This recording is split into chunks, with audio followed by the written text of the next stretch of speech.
Assalamualaikum is a Tuesday. So ibig sabihin yan, Fisher Mall Day.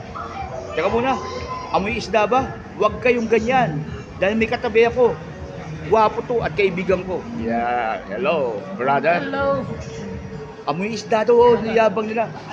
Sabihin mo kung bakit amoy isda? Dahil tayo ay nasa Fisher Mall. Yun naman pala, may dahilan. O panigurado yung commercial mamaya, puro isda na naman. Pero alam nyo ba, ang kinalulugdan namin tungkol sa Fisher Mall, dito lang maraming palabas. Abot-abot. Kung dun sa dalawang sinihan, na hindi ko nababanggitin ang mga pangalan, bitin kami. Dito, nagsasawa kami sa dami. Okay, so mga kaibigan, manonood na po kami. Thank you so much at